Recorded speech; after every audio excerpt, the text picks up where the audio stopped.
Oi, pessoal, tudo bem? Santa gratidão. Estamos aqui de volta com a Prosa com o Bertaglia. E hoje, para nós conversarmos, papearmos aqui sobre um tema extremamente interessante, que é inovação em educação. Todos nós sabemos que inovar não é necessariamente fazer algo inédito e mais complexo, mas sim fazer alguma coisa diferente.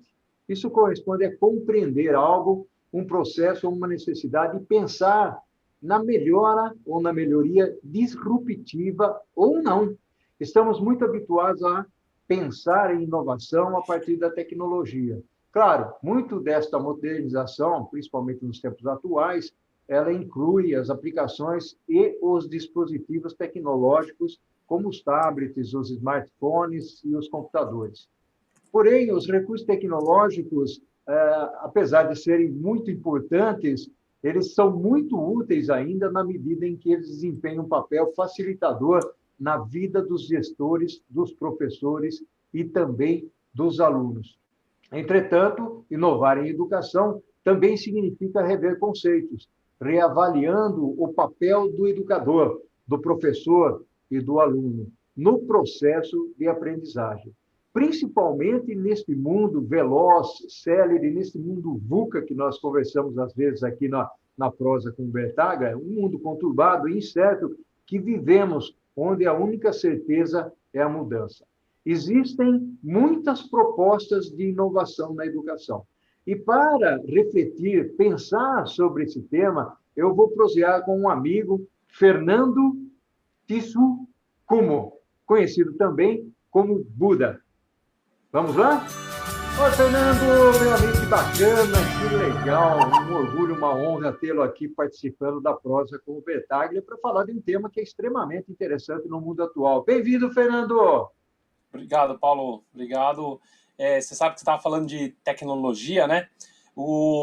A palavra tecne, do grego, né? Ela é usada muito para definir o conhecimento de uma forma ampla, né? Então, a tecnologia seria o estudo do conhecimento, estudo do fazer, né? E é legal porque, assim, nesse sentido, eu tenho alguns amigos que, inclusive, eles são muito da área de palhaçaria, né? Dessa parte de improviso, de palhaço, e ele chama isso de alta tecnologia humana, né? Então, assim, a gente está muito acostumado a perceber a tecnologia como algo que é aquela coisa de engenheiro, aquela coisa bem de máquina, né? Enquanto que, na verdade, a tecnologia é o estudo de qualquer conhecimento que você tenha, né? Então, assim, você pensar sobre como nós agimos, essa, para mim, é a maior tecnologia que existe, né? E, atualmente, é o grande gargalo, né? Se já um dia não foi, hoje em dia é o grande gargalo. Então, é por isso que me fascina tanto essa área. Uau, que bacana! Uma introdução dessa, uma explicação dessa, realmente vale a pena a gente prosear aqui, o Fernando. Fernando, vamos entrar um pouquinho na seara, então, da educação convencional, né? Por que nós precisamos inovar na educação? Às vezes a gente escuta dizer que a nossa escola, ela é sempre, né, ou pelo menos foi desde lá do século XVIII, né, aquele quadradinho, aquela salinha, uma fila de carteiras, onde os alunos ficam ali com o professor lá na frente ensinando, é sempre mais ou menos o mesmo estilo, desde do infantil até o universitário, né? Fala um pouco da sua visão sobre isso, Fernando. É engraçado, né, Paulo? Porque assim, o surgimento da própria educação, ele tem um gênesis lá na Inglaterra vitoriana, né? Quando se tinha uma instituição que era feita para ser conservadora, ela era feita para manter o status quo do império, né? Então, esse DNA fica, né? Esse DNA fica, se mantém e ele é feito para se manter uma série de histórias que são contadas para nós, uma série de processos que são estabelecidos através dessas histórias e que, por isso, servem como manutenção do status quo. Então, assim, naturalmente, o que acontece é que, se a gente tem esse DNA, é um processo onde a gente tem uma série de barreiras super difíceis. E a maior barreira que eu acho que tem, na minha opinião, que a gente está tentando quebrar agora, era que a escola sempre foi vista como algo prescritivo. E a gente está começando a quebrar um pouco disso e perceber que, na verdade, ela está tão diversa, o conhecimento está tão diverso, ele está tão desenvolvido e tem tanta coisa que, a partir de agora, a gente tem que começar a dar um pouco mais de liberdade. Primeiro, porque é emancipatório, porque a pessoa vai passar a ser um ser humano com muito mais iniciativa, isso é pedido pelo mercado, né? E por mais romântico que a gente seja, não dá para a gente falar isso é para o desenvolvimento do ser humano, porque, na verdade, a grande e dura realidade cruel é que as grandes revoluções educacionais elas só aconteceram quando o mercado pediu.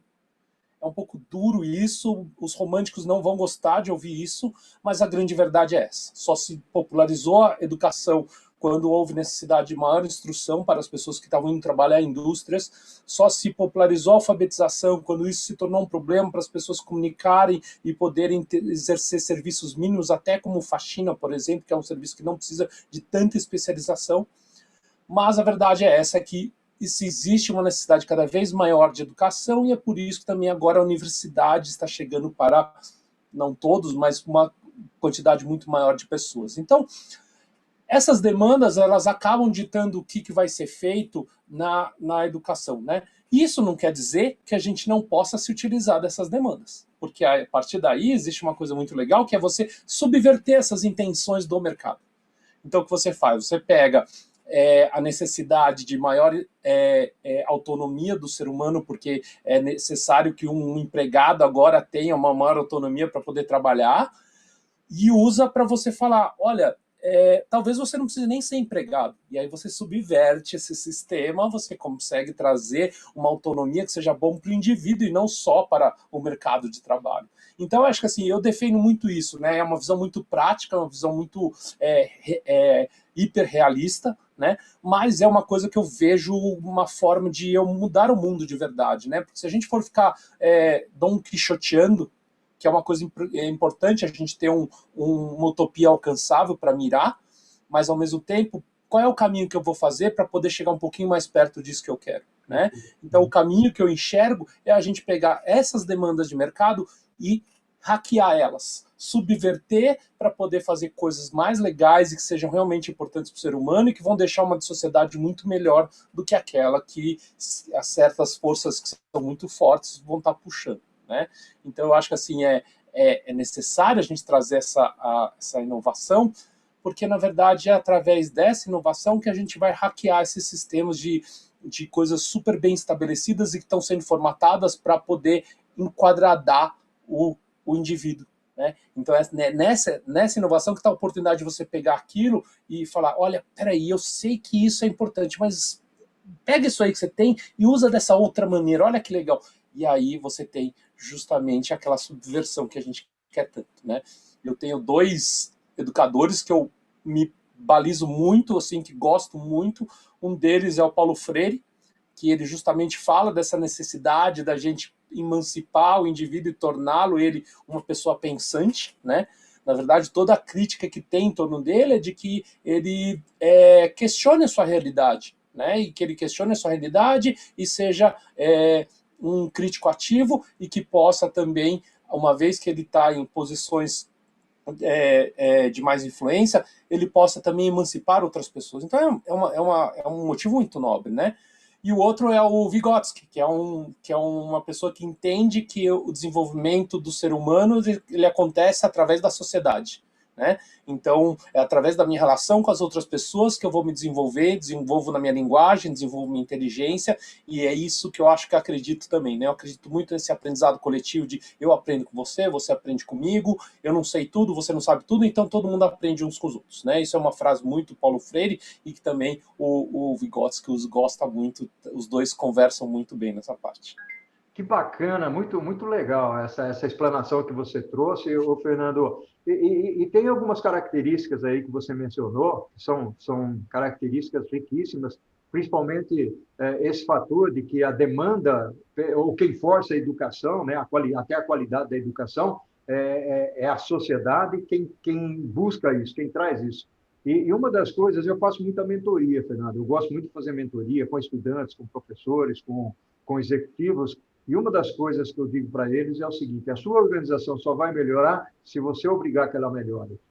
E a sua universidade, a sua escola só vai melhorar se você exigir que ela melhore.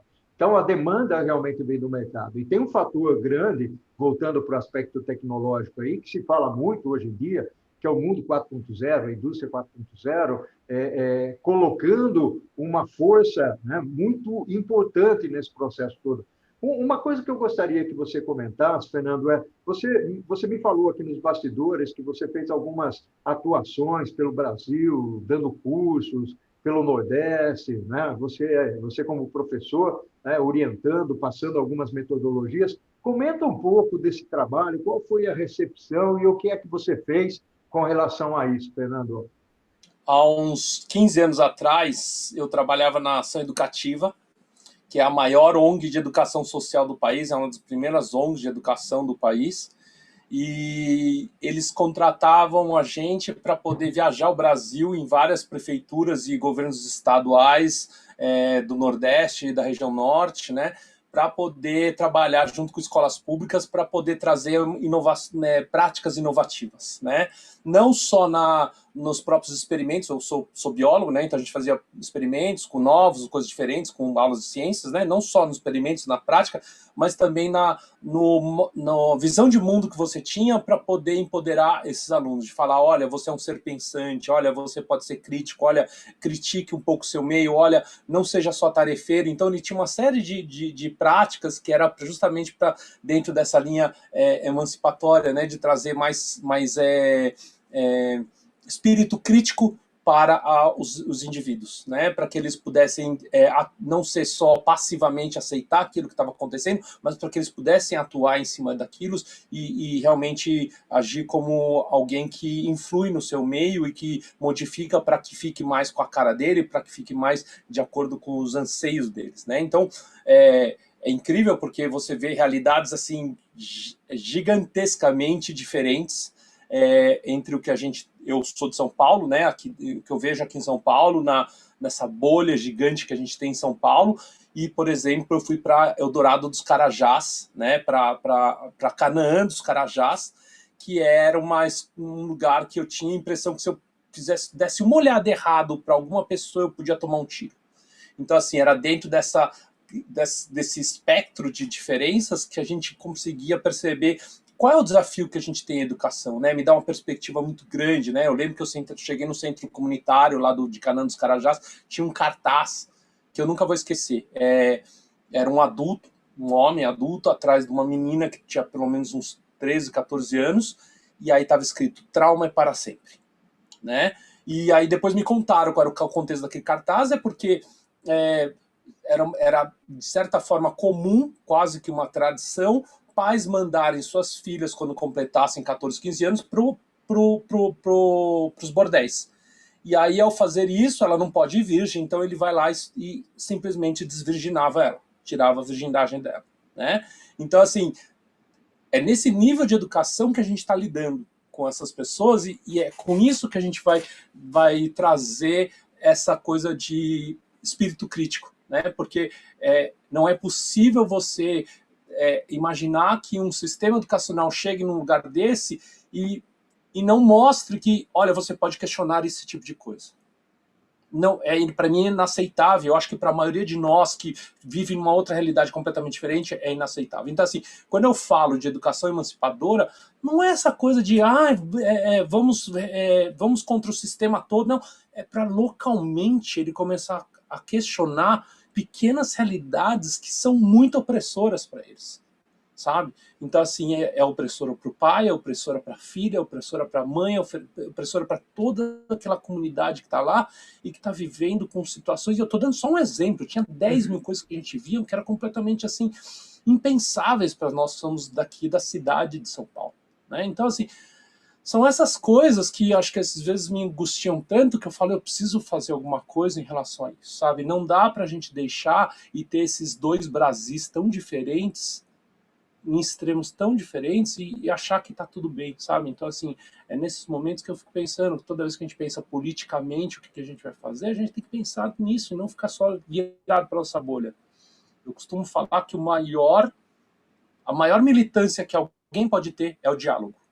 Porque é no diálogo, saindo das nossas bolhas, que a gente consegue entender outras realidades e consegue se achar meios termos, sabe? Eu sou muito, muito de entender que existe duas realidades e que essas realidades precisam se encontrar em algum lugar, sabe? Porque senão o que a gente vai ter é essa polarização toda horrorosa que a gente está vendo, é Uhum. toda essa questão que não é legal, né? Então, assim, é só essa questão toda que eu sempre luto para que a gente possa ter um pouco mais de emancipação educacional mesmo.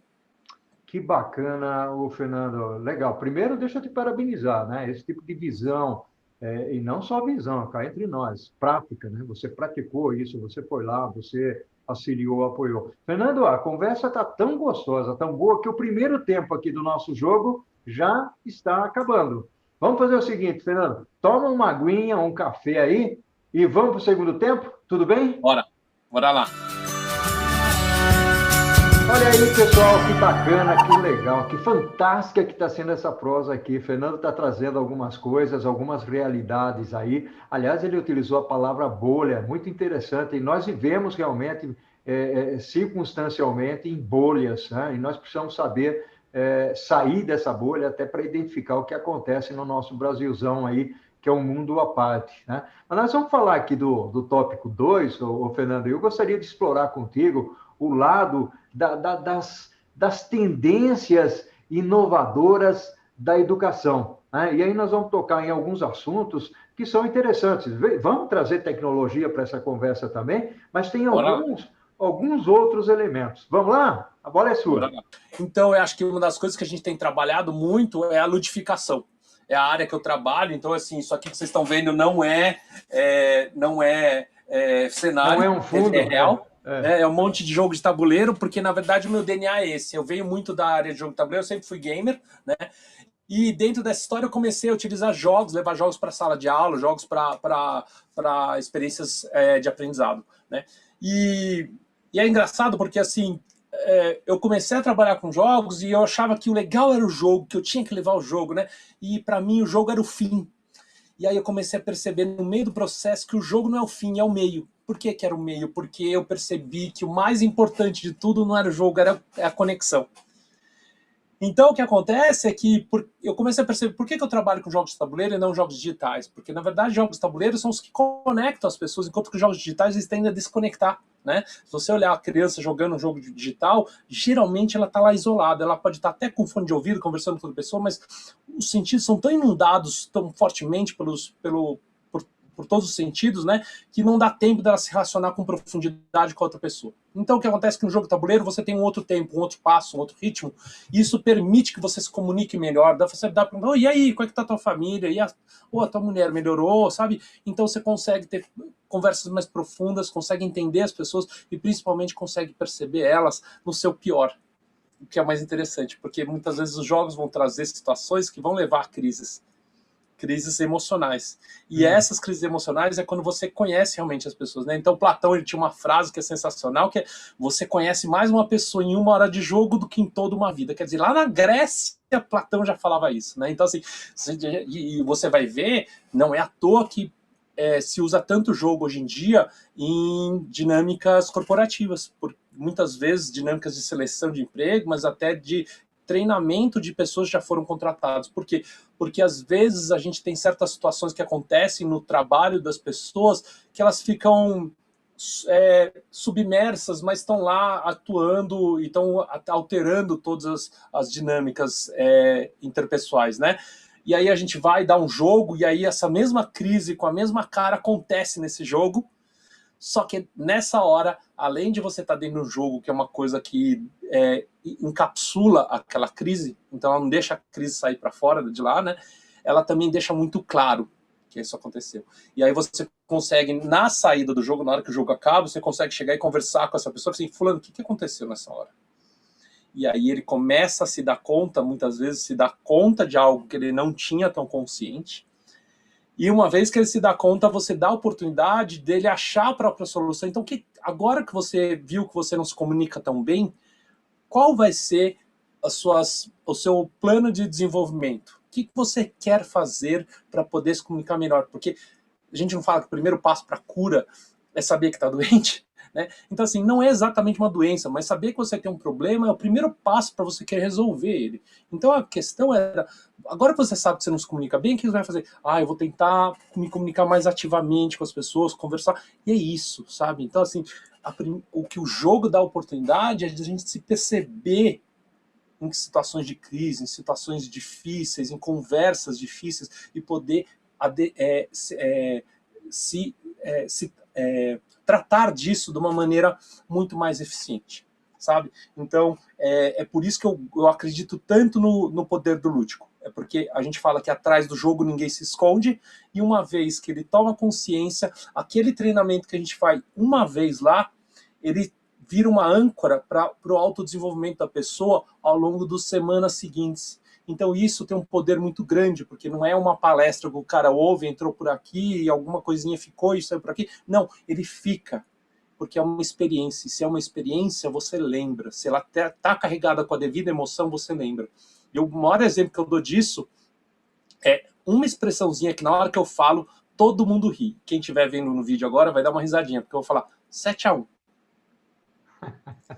E todo mundo dá essa risadinha. Por quê? Porque todo mundo lembra onde foi, quando foi, com quem estava, qual era a... lembra uma série de coisas. Então, essa emoção que a gente chama de memória emocional é o que grava no nosso sistema, grava no nosso cérebro aquelas questões. Então, não é à toa, quando você lembra de boas experiências que você teve, bons aprendizados que você teve na escola, muito provavelmente eles estão ligados a questões emocionais. Por exemplo, todo mundo lembra do feijão que plantou no copinho com algodão, né? Então, essas coisas fazem com que a gente lembre, e isso se torna um aprendizado que fica para a vida. Esse é o poder do lúdico. Que bacana, que bacana. Você está falando de gamificação. Eu tenho perfeita, né, profunda adoração por gamificação, né? Quando a gente fala em inovação na educação, esse é um elemento que fundamentalmente ele aparece. Eu queria explorar um outro assunto. Antes ainda de explorar esse outro assunto, Fernando, eu queria falar eu queria que depois você falasse do aluno protagonista, né? O aluno ele participando e não o professor. Aliás, quando você fala de gamificação, está muito direcionado a esse ponto. Eu queria perguntar para você o seguinte: tem algum jogo que te marca mais? Porque você tem uma quantidade, eu estou vendo aqui, você tem uma quantidade enorme de jogos aí. Tem algum que para você ele tem mais resultado, ele marca mais? Como é que é isso, Fernando? Eu costumo falar que o mercado de jogos ele tem muito a ver com o mercado de livros. Tem centenas de analogias parecidas. Então, assim, o mercado editorial parece muito com livro. Então, assim, de você ter a distribuição, de você ter um autor que todo mundo valorize, que segue aquele autor, de livros preferidos. Então, assim, do mesmo jeito que você chegar para uma pessoa e falar assim, qual é o seu livro preferido? Ela vai ter uma dificuldade gigantesca de falar, putz, eu não sei, porque eu tenho alguns... E aí muitos respondem, o meu livro preferido é o que eu estou lendo agora. E eu tenho muito isso. O jogo que eu estou jogando mais é o que eu estou gastando mais. Então, assim, eu gosto muito de um jogo aqui que chama Pandemic Legacy, tá? Posso até pegar aqui para mostrar rapidinho, mas ele é um jogo de... Desculpa aqui. Ele é um jogo que é praticamente uma série de... Como é que chama? É uma série de TV, só que em vez de você assistir, você participa dela. Então, cada vez que você joga o tabuleiro, você tem adesivos, você tem novos personagens que chegam, você rasga cartas, eles vão evoluindo. E cada vez que você vai jogando, aquele mapa vai se expandindo, você vai fazendo coisas nas novas áreas do mapa. Então, ele tem essa coisa da história que você está seguindo.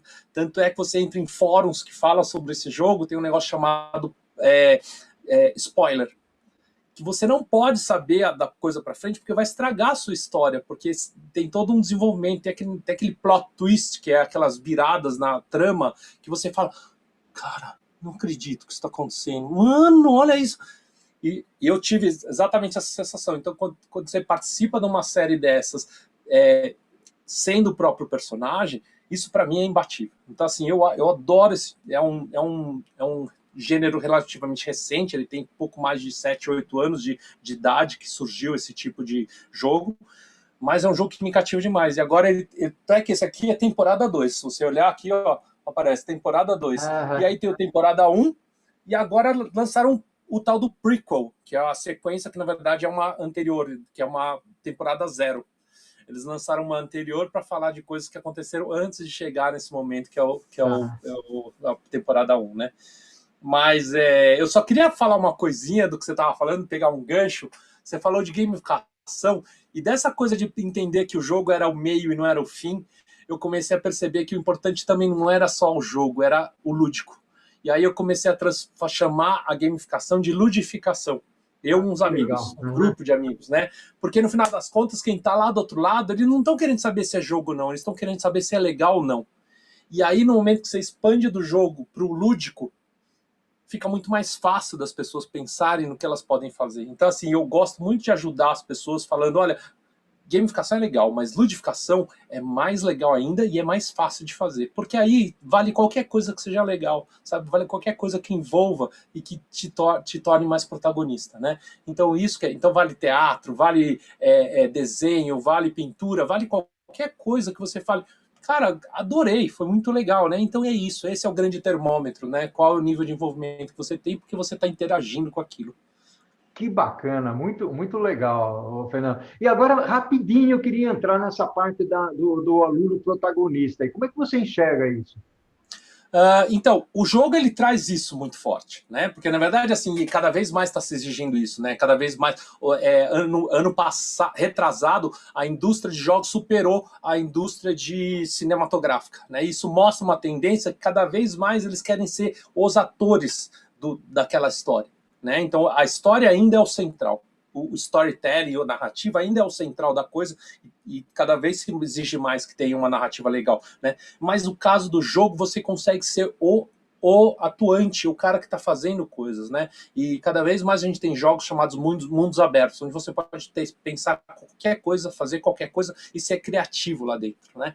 Então eu acho que é dentro dessa história dessa tendência de ter mais jogos que a gente começa a trazer mais protagonismo também, né? Porque aquela pessoa que cresceu jogando, ela não vai mais aceitar simplesmente a prescrição de você chegar, olha, faz isso, aquilo, não, peraí, faz por quê? Por que eu tenho que fazer isso? Né? Então, isso vai trazendo uma educação que realmente eles podem escolher. E cada vez mais você tem escolas onde o aluno vai definindo o seu currículo dentre algumas opções, e você tem o tal do PBL, né, que é o Project Based Learning, né, o Problem Based Learning, dependendo da vertente, mas que é basicamente você dá um problema e ele vai estudar como ele vai resolver esse problema, e aí não importa mais se é geografia, matemática ou educação física, ele vai resolver com todo aquele conhecimento que ele tem. Então isso é sensacional, né? Uau, uau, bacana, muito bacana, legal mesmo. Eu acho que aqui um aprendizado extremamente importante, tenho certeza que as pessoas vão gostar muito. Por incrível que pareça, Fernando, estamos encerrando aqui a nossa prosa com o Bertaglia. Muito bacana, muito legal, gostei muito, sou imensamente grato aí pela sua participação. Eu queria saber se você tem uma mensagem final aí para passar para as pessoas que querem se dedicar de alguma coisa ou de alguma forma para a educação, principalmente levando em conta esse lado do lúdico que você fala. Para quem não conhece ainda, eu sugiro que entre um pouco mais nesse mundo. Para quem é mais jovem, tem seus 17, 18, até 20 e poucos anos, a maioria já entrou. Se você chega, eu dei um treino na Ambev a semana passada e eu fui perguntar quem que jogava, metade dos jovens já tinham jogado esses jogos modernos, né? Então, o que eu aconselho, vai conhecer esse mundo, porque não é mais o War que a gente conhecia, não é mais o Banco Imobiliário que a gente conhecia. Esses jogos, eles estão para os jogos modernos, assim como o Atari está para o PS4, PS5. Então, assim, existe todo um mundo novo de jogos diferentes para que você possa realmente achar aquele tipo de jogo que você gosta, sabe? Se você me falar, eu não gosto de jogo, eu vou falar, qual? Porque existe algum jogo que você vai gostar. Então, assim, procura, porque é um universo fascinante e quem entra não sai mais. Essa é a grande verdade. Então, procure, porque não é mais aquela atividade que você faz na praia no dia que está chovendo. É uma coisa que realmente é legal para você fazer uma noite legal, tomando vinho com a sua galera e se divertindo pra caramba, tá? Então, essa é a minha mensagem. Joguem, joguem, joguem, porque é muito legal. Bacana, muito obrigado. Aliás, eu sou um fanático por xadrez, né? E ultimamente apareceu aí uma série eu acredito que foi pela Netflix, né? Queen's Gambit. Isso, exatamente. Gambito da Rainha. Aumentou barbaridade a venda de jogos de xadrez. Foi. Bacana, e Oi. um filme muito bacana, né? Uma série bacana. É curto, Exatamente. né? Não, é sensacional a Mas é série. muito bacana. Sensacional. Legal, meu amigo Fernando. Um abraço virtual para você, daqui de Itatiba, né? Sei que você está aí em São Paulo. Nós estamos a 90 quilômetros de distância. Tá? Minha enorme gratidão aqui pela sua participação. Ao infinito e além, lá do Toy Story. Né?